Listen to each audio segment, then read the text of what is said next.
Grabe, napakaganda balita nito para sa Armed Forces of the Philippines. Pangulo ng Estados Unidos na si Donald Trump, inaprubahan na ang Philippines Enhanced Resilience Act o PERA. Dito makakatanggap ang AFP ng 2.5 billion US dollars na may katumbas sa Pilipinas na 150 billion pesos. Malaki pa nga ito sa budget na modernization ng AFP. 500 milyong dolyar kada taon ang kabuuang makukuha ng AFP. Hindi nga pera ang makukuha ni Defense Secretary Gibo Teodoro kundi mga armas na. Dito para maiwasan ng korupsyon, ang pera ay kukonvert sa halaga ng armas na bibilhin. Halimbawa, ang HIMARS ang kakahalaga ng $3 million. Kaya ng Pilipinas bumili ng 10 rocket system na ito. Depende pa kay Secretary Gibo kung saan niya gagastusin ang kabuuang 2.5 billion. Pwede ring 1 dosena ng F-16 fighter jet. Para naman kay US Secretary of War Pete Hegseth, sana makatulong ito para mapalakas pa ang modernisasyon ng Armed Forces of the Philippines. U.S.-Philippines alliance.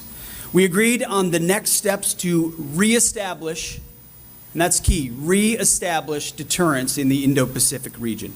These efforts build on an ongoing $500 million commitment for security assistance to support the Philippines' military modernization. Challenges we face require that kind of team effort.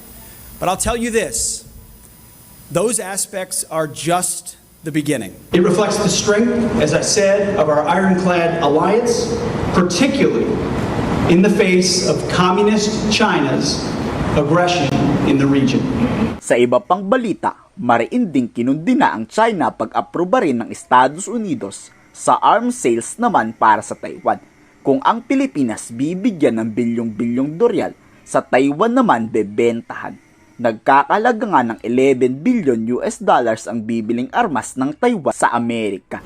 Kasama sa 11 billion military package ay ang HIMARS rocket system, Javelin anti-tank missile system, suicidal drone at US-made howitzer. Dito inakusahan tuloy ng Beijing ang Washington na ang US talaga ang nagpapalala ng tensyon sa Indo-Pacific region. Inuudyukan ng Amerika ang Pilipinas at Taiwan na kalabanin ng China. Hindi daw nakakatulong si Trump. U.S. massive arms sales to China's Taiwan region grossly interfere in China's internal affairs, undermine China's sovereignty, security, and territorial integrity, disrupt the peace and stability in the Taiwan Strait, and send a seriously wrong message to Taiwan independent separatist forces and others. China strongly deplores and firmly opposes this and has immediately lodged serious protests with the U.S. side. Let me stress that China's core interest must not be eroded. The Taiwan question must not be interfered in, and China's bottom line must not be crossed. Taiwan independence and cross-strait peace are as irreconcilable as fire and water.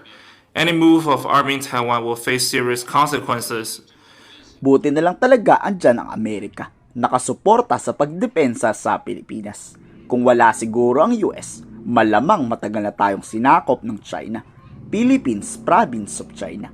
Kayo, ano masasabi nyo dito? I-komento sa baba ang inyong salopin.